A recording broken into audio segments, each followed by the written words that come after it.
আমার মা কোথায়, ফাতেমা কোথায়? আমার নবী মা ফাতেমাকে ডাক দিলেন।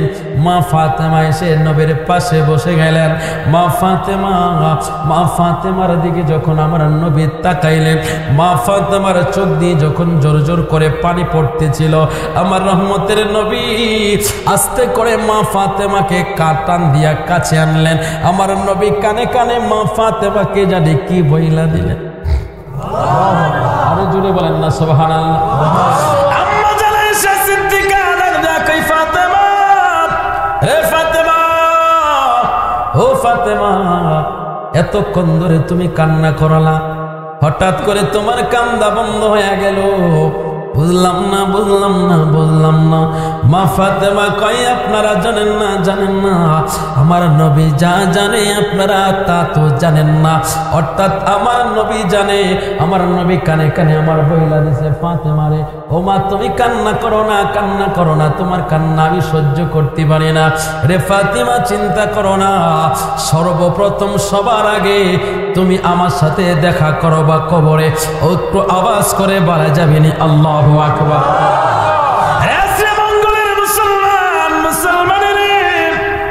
মৃত্যুর খবর এটা কি প্রকাশ্য না গায়েব? জোরে বলেন, কিসের খবর? গায়েবের খবর, মৃত্যুর খবর, এগুলো গায়েবের খবর। কথা কোন ঠিক কিনা?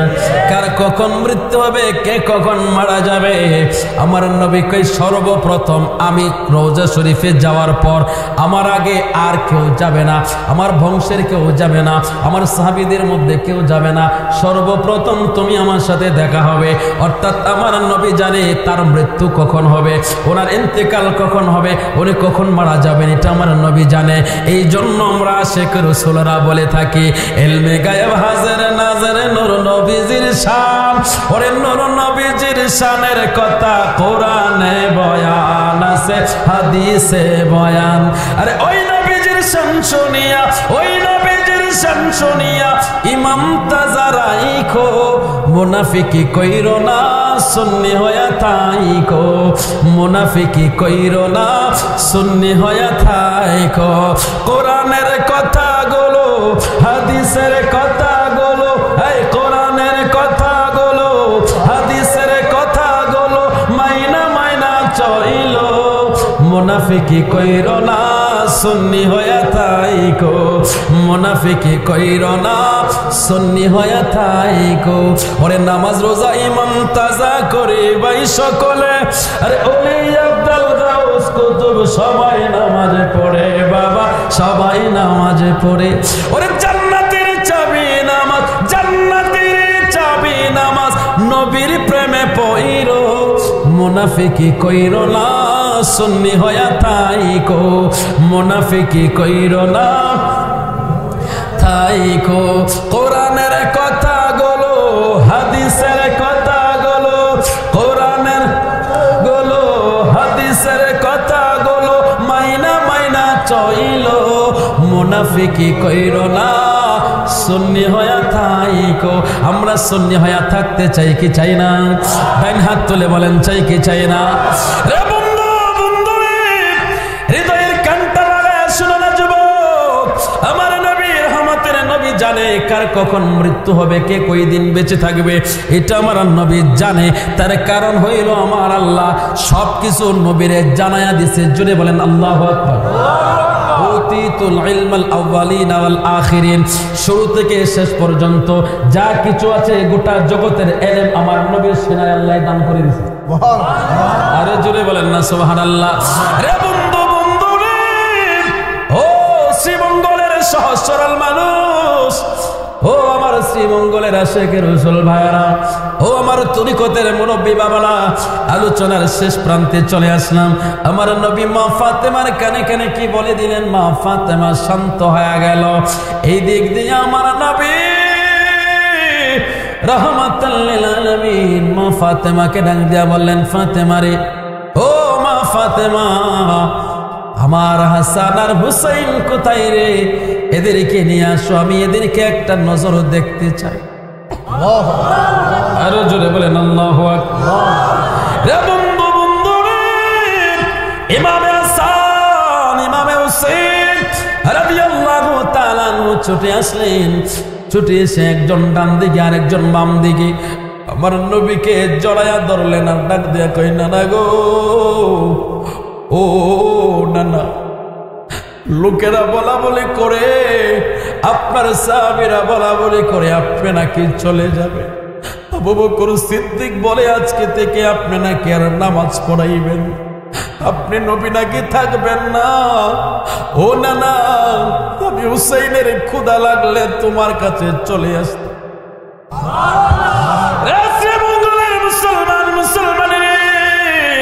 আমার নবী কেমন নবী রে, কেমন নবী!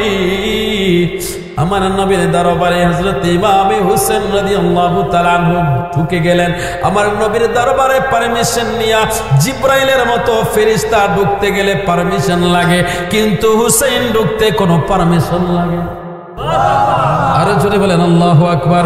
আমার নবী হযরত জিবরাইল আলাইহিস সালামের সাথে কথা বলতেছেন, এমন সময় ইমামে হুসাইন দৌড় দিয়া ঘরের ভিতরে ঢুইকা গেল। ঘরের ভিতরে ঢুইকা আমার নবী রাহমাতাল লিল আলামিনের কোলের মধ্যে অন্যদিন যায় ইমামে হুসাইন বসতেন, কিন্তু আজকে যাই হযরত জিবরাইলের কোলে বসে গেছে।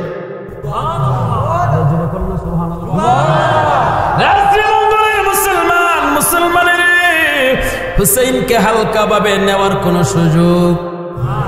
এরে আমার নবীর দরবারে ঢুকতে আজরাইলের পারমিশন লাগে, জিবরাইলের পারমিশন লাগে, কিন্তু হুসাইনের পারমিশন লাগে না। হুসাইন যে কোনো মুহূর্তে নবীর দরবারে ঢুকতে পারে। আমার নবী রহমতের নবী তাকায় রইল, হুসাইন যায় জিবরাইলের কোলের মধ্যে বসে গেল। জিবরাইলের কোলের মধ্যে বৈশা ডাকা দেয়া কই, আমার জন্য কি কিচ্ছু আনছেন না? আরো জোরে কন্যা সুবহানাল্লাহ। আমার জন্য কিছু আনছেন না? দুনিয়ার মানুষ হইলে না কিছু নিয়ে আসতো, উনি তো খুব জিবরাইল। সুবহানাল্লাহ, ফেরেশতা জিবরাইল কি আনবে? হযরত জিবরাইল আমার নবীর দিকে একবার তাকায়, হুসাইনের দিকে একবার তাকায়। আমার আল্লাহ পাক ইশারা দিয়া দিল, জিবরাইল এদিক সেদিক না তাকায়া পকেটে হাত দে, পকেটে। আরো জোরে কন্যা সুবহানাল্লাহ। হযরত জিবরাইল পকেটে হাত দিল, সুন্দর করে হাত দিয়া দেখে পকেটের ভিতরে জান্নাত থেকে জান্নাতি ফলের লস্কাগুলো, লরগুলো, সুন্দর সুন্দর তরতাজা টাটকা ফল, টাটকা একেবারে সুন্দর সুন্দর তাজা তাজা আঙ্গুরগুলো দেখা যায়। হযরত জিবরাইল আলাইহিস সালাম জান্নাতের আঙ্গুর ইমামে হুসাইনের হাতে দিলেন। ইমামে হুসাইন খায় আর কয়, আমি নিজের জিনিস খাই। আরো জোরে বলেন না সুবহানাল্লাহ। আরো জোরে করেন আল্লাহু আকবার। হাসান হুসাইন জান্নাতের সরদার। কি হাসান হুসাইন জান্নাতের সরদার? প্রত্যেক জুমার দিন আপনাদের ইমাম সাহেব হুজুর এই হাদিস জুমার দিন সানি খুতবায় বলে কি বলে না? হ্যাঁ বলে কি বলে না? হাসান হুসাইন সাইয়্যিদা শাবাবি আহলিল জান্নাত। জোরে বলেন আল্লাহু আকবার। হাসান হুসাইন জান্নাতের সরদার, ওরে নবী থেকে নিয়ে পিলাবেন হাউজে কাউসার। বলো হাসান হুসাইন জান্নাতের সরদার, ওরে নবী থেকে নিয়ে পিলাবে হাউজে কাউসার। আল্লাহ পাঞ্জাতনের কদমেতে করো গো কবুল, আল্লাহ পাঞ্জাতনের কদমেতে করো গো কবুল। তুমি আওলাদে রাসূল মাগো, আওলাদে রাসূল, তুমি আওলাদে রাসূল মাগো। একটু মহব্বতের আওয়াজে বলেন ইয়া রাসূলুল্লাহ। হে শ্রীমঙ্গলের মুসলমান, মুসলমানের ইমামে হুসাইন রাদিয়াল্লাহু তাআলা আনহু নবীকে জড়ায়া ধরে ডাক দেন, কই নানা গো, ও নানা, আমার খিদে লাগলে আমি দৌড়ে আসতাম আপনার কাছে, আপনি আমার জন্য খাবার দিতেন। আজকে যদি আপনি বিদায় হয়ে চলে যান, আমাকে আর কে আমাকে খাবার দিবে? আমি কার দিকে খাবার নেব? এই কথা বলে যখন ইমামে হুসাইন কান্না শুরু করে দিলেন, আমার নবী হুসাইনকে জড়ায় দইরা ডাকা দিয়া কই, হুসাইন রে, ও হুসাইন তুমি কান্না করো, আমি সবকিছু সহ্য করতে পারি রে হুসাইন, তোমার কান্না আমি সইতে পারি না রে হুসাইন, তোর চোখের পানি আমার কলেজায় বড় ব্যথা দেয়। এরে মুসলমান, মুসলমান রে, ও শ্রীমঙ্গলের মুসলমান, যে হুসাইনের চোখের পানি নবী সহ্য করতে পারে না, সে হুসাইনের গলায় যারা ছুরি দিল, যে হুসাইনকে তারা গরুর মতো জবাই করছে, আবার বলে এরা নাকি দামি মুসলমান, এরা নাকি তাহাজ্জুদের নামাজ আদায় করত, এরা নাকি বলে বড় মুসলমান, বড় কষ্ট লাগে, কষ্ট লাগে, এরা কোনোদিনও মুসলমান হতে পারে না। কথা বলেন ঠিক কিনা? শ্রীমঙ্গলের মুসলমান, মুসলমানের রাত্র বেশি হয়ে গেল, আলোচনা কিন্তু ডাল মেলে যায়, বিভিন্ন দিকে চলে যায়। এত লম্বা চৌড়া আলোচনা শেষ করা যাবে না, আমি সর্বশেষ কথাটা বলে দিচ্ছি। আমার নবী রাহমাতুল লিল আলামিন সাহাবীদেরকে ডেকে আনলেন। রে সাহাবীরা, সমস্ত সাহাবীরা একত্রিত হইল। আমার নবী সাহাবীদেরকে দায়িত্ব বুঝাইয়া দিলেন। সুবহানাল্লাহ, আরো জোরে বলেন সুবহানাল্লাহ। নবী সাহাবীদেরকে দায়িত্ব বুঝাইয়া দিচ্ছে। সাহাবীরা কেউ মাথা উঠায় না, মাথা উঠায় না। প্রত্যেকটা সাহাবীর চোখের পানি দিয়া মদিনার মাটি জমিনটা ভিজে যাচ্ছে। জোরে বলেন আল্লাহু আকবার। আমার নবী রহমতের নবী সাহাবীদেরকে রেখে বললেন, সাহাবীরা রে, আল্লাহর কোরআনের আয়াত, ইন্নাকা মাইয়িতুন ওয়া ইন্নাহুম মাইয়িতুন। একটু আওয়াজ করে বলেন আল্লাহু আকবার। আমার নবী ইশারা দিয়ে দিল সাহাবীরা শান্ত হওয়ার জন্য। কোন সাহাবী শান্ত হয় না, এক একজন পাগলের মতো হয়ে গেল, এক একজন পাগলের মতো হয়ে গেল। আবু বকর সিদ্দিক ওমরকে জড়ায় ধরে ডাক দিয়া কইও, বলে রে ওমর, নবী না থাকলে দুনিয়াতে থাইকা আমার কোনো লাভ নাই। আর জোরে বলেন আল্লাহু আকবার। এক একজন সাহাবী এক এক দিকে পাগলের মতো ছোটাছুটি শুরু করে দিল। হযরত বেলাল নবীজির রওজার পাশে দাঁড়ায় ডাক দিয়া কই, নবী গো। এই বেলালের কোনো মূল্য ছিল না, এই বেলালের কোনো দাম ছিল। এই বেলাল ছিল একজন গোলাম, এই বেলালের বাবাও ছিল গোলাম। সেই গোলাম থেকে আপনি মসজিদে নববীর মুয়াজ্জিন বানাইয়া দিয়েছে। ইয়া রাসূলুল্লাহ, নবীজি, আমি বেলাল কি নিয়ে বাজবো, কি নিয়ে থাকবো গো নবী? সাহাবীরা যখন এইভাবে কান্না শুরু করে দিল, হঠাৎ করে সাহাবীদের নজর গেল আমার নবীর একটা গাদা ছিল। ওই গাদাটা বারবার দেয়ালের মধ্যে পট মারে, বারবার দেয়ালের মধ্যে পট মারে। তার মাথাটা ক্ষত বিক্ষত হয়ে গেল, মাথাটা ফেটে গেল। সাহাবীরা কয়, এটা এমন করে কেন? আরেকজন সাহাবী ডাক দিয়া কয়, কেন এমন করে আমি জানি, তোমরা জানো না। বলে, কিসের জন্য করে? ওই গাদাটা আমার নবীর জন্য তার মাথাটা ফাটায়া ফালাইতেছে। এরা মুসলমান, মুসলমানের একটা গাদা আমার নবী চিনল, কিন্তু টুপিওয়ালা দাড়িওয়ালা চিনল না। কথা বলেন ঠিক কিনা? এই জন্যই তো আমরা বলে, চিনলি না রে কপাল ফুরা নবী কেমন দন, বলো চিনলি না রে কপাল ফুরা নবী কেমন দন। কবরে হাসরে নবী, ফুলসিরাতের ঘাটে নবী, কবরে হাসরে নবী, ফুলসিরাতের ঘাটে নবী, সব বিপদের ঘাটে আমার নবী আফন জোন, সব বিপদের ঘাটে আমার নবী আফন জোন। চিনলি না রে কপাল ফোরা নবী কেমন দন, বলো চিনলি না রে কপাল ফোরা নবী কেমন দন। একটু আওয়াজ করে বলা যাবে নি আল্লাহু আকবার? তার কারণ হইল আমার নবী এই গাধাটাকে পালছে। শুধু পালছে না, আমার নবী গাধাটাকে যখন আনলেন, এই গাধাটা আমার নবীর পিয়নের দায়িত্ব পালন করেছে।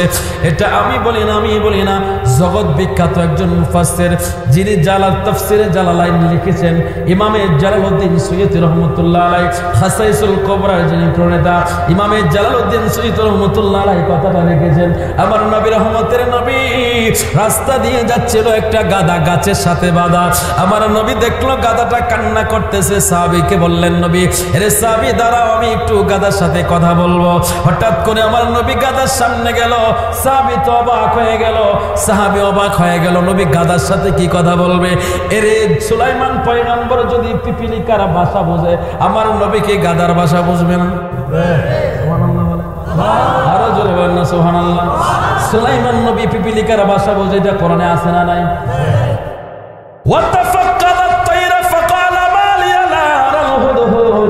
সুলাইমান নবী যদি হুদহুদ পাখির সাথে কথা বলতে পারে, সুলাইমান নবীকে আমার আল্লাহ বলেন ওয়াহশিরা লিসুলাইমানা জুনুদুহু মিনাল জিন্নি ওয়াল ইনসি ওয়াত তায়রি ফাহুম ইউজাউন হাত্তা ইযা আতাও আলা ওয়াদিন নামলি ক্বালাত নামলাতু ইয়া আইয়ুহান নামলু দুখুল।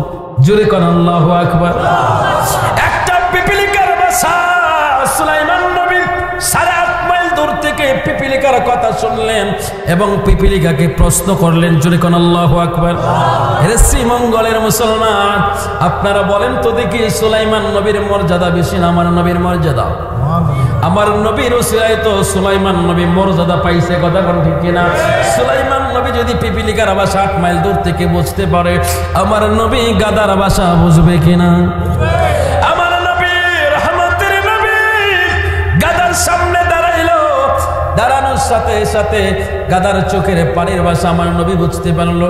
গাদা রেখে বলে ইয়া রাসূলুল্লাহ নবীজি, আমার মালিকটা হইল একজন নিদয়া নিষ্ঠুর ইহুদি, ওই ইহুদি আমারে 1 সপ্তাহ ধরে কোনো খাবার পানি দেয় না। আমার নবী বুঝতে পারলেন, গাদার কথা বুঝতে পারলেন। আমার নবী সাহাবীদেরকে বললেন সাহাবীরা, হে সাহাবীরা কে পারবা আজকে ওই গাদাটা কিনে আমার কাছে এনে দিতে? জোরে বলেন আল্লাহু আকবার। নবীর সাহাবীরা নবীর কাছে গাদাটা কিনে এনে দিলেন। আমার নবী এবার গাদাকে বললেন গাদা তুমি আজাদ, তুমি এখন যেখানে খুশি সেখানে যেতে পারো, তুমি চাইলে বন জঙ্গলেও চলে যাইতে পারো। গাদা না দিয়া কই ইয়া রাসূলুল্লাহ নবীজি, নবী গো নবী, ইয়া রাসূলুল্লাহ আমি কোন জায়গায় যাব না। এতদিন আমি গোলাম ছিলাম ইহুদির, এখন গোলাম হইলাম রহমাতাল লিল আলামিনের। একটু আওয়াজ করে বলা যাবে নি আল্লাহু আকবার। গোলাম জেনে নাম গো নবী আপনারই দরবারে, গোলাম জেনে নেন গো নবী আপনারই দরবারে, গোলাম জেনে নেন গো নবী আপনারই দরবারে। একটু আওয়াজ করে বলা যাবে নি ইয়া রাসূলুল্লাহ। রে বন্ধু, বন্ধুরে, সেই দিন থেকে ওই গাদাটা আমার নবীর গোলামি করত। অর্থাৎ কোন সাহাবীর বাড়িতে খবর পাঠাইতে গেলে আমার নবী চিঠি লিখে, অর্থাৎ আমার নবী সংবাদ দিলে সাথে সাথে গাদাটা ওই সাহাবীর বাড়িতে চলে যাইত। একটু আওয়াজ করে বলেন আল্লাহু আকবার। রে শ্রীমঙ্গলের মুসলমান, মুসলমানের এটা সেই গাদা, সেই গাদা। আমার নবীর ইন্তিকালের খবর শুনে সাহাবায়ে কেরাম পাগল পাড়া হয়ে গেল, ওই গাদাটাও পাগলের মতো হয়ে গেল। ওই গাদাটা বারবার বড় বড় পাথরের সাথে যায় মাথার মধ্যে পট মারে, মাথাটা ফাটায়া ফেলাইতেছে। গাদার বাসায় বুঝাইতে যাইল আমার নবী না থাকলে আমি গাদা আর বেঁচে থাকতে চাই না। ইমামে জালালউদ্দিন সুয়ুতী লেখেন ওই গাদাটা অবশেষে একটা কূপের মধ্যে লাফ দিয়া পয়রা জীবন দিয়া দিল। জোরে বলেন আল্লাহু আকবার। এর এই হলো নবীর ভালোবাসা, নবীর মহব্বত। নবীর যারা ভালোবাসে রে এরকম ভাবে জান প্রাণ মন সবকিছু দিয়ে ভালোবাসে, কথা বলেন ঠিক কিনা? হাজার দরুদ হাজার সালাম যার খাতিরে দো জাহান, হাজার দরুদ হাজার সালাম যার খাতিরে দো জাহান। আল্লাহ রাসূলের গুণগান গৌরে আশিকান, আল্লাহ রাসূলের গুণগান হাজার দরুদ হাজার সালাম যার খাতিরে দো জাহান, হাজার দরুদ হাজার সালাম যার খাতিরে দো জাহান। আল্লাহ রাসূলের গুণগান গৌরে আশিকান, আল্লাহ রাসূলের গুণগান। ডান হাতটা উঁচু করে বলেন আল্লাহু আকবার। ওই নবীর আশিক যারা হবে তারা সুদ খাবে, ঘুষ খাবে, হারাম খাবে, মাহে রমজানের রোজা ছেড়ে দেবে। মনে রাখেন আপনার হালাল টাকা দিয়েও যদি আপনি মাহে রমজানে রোজার দিন রোজা ভঙ্গ করে খাবার খান, তাহলে আপনি হালাল টাকার খাদ্য খাইলেও ওইটা আপনার হালাল থাকবে না, ওইটা হারাম হয়ে যাবে। ওইটা কি হবে? জোরে বলেন নাকি? হারাম হয়ে যাবে। সুদ, ঘুষ এটা এমন নিকৃষ্ট জিনিস, এই যে বিষয়গুলো, এগুলো তো আর এক মিনিট 2 মিনিটের কথা বিষয় না, এগুলো একটা অধিবেশনের দরকার। কথা বলেন ঠিক কিনা? তো সুদের ব্যাপারে কোরআনে বিশাল আলোচনা আছে, ঘুষের ব্যাপারে আল্লাহ তাআলা বিশাল আলোচনা করেছে। এই সমস্ত কিছু বলতে গেলে তো অনেকটা সময় দরকার। কথা বলেন ঠিক কিনা? তো সবকিছু মিলে আমরা তো সময় নিয়ে আলোচনাগুলো করতে পারতেছি না, যেহেতু আমরা সবকিছু মিলিয়ে একটা জিনিস বুঝি, যেগুলো হারাম, যেগুলো খাওয়া হারাম, যেমন সুদ খাওয়া হারাম, ঘুষ খাওয়া হারাম, মাহে রমজানের দিনের বেলা হালাল টাকা খাইলেও হারাম। কথা বলেন ঠিক কিনা?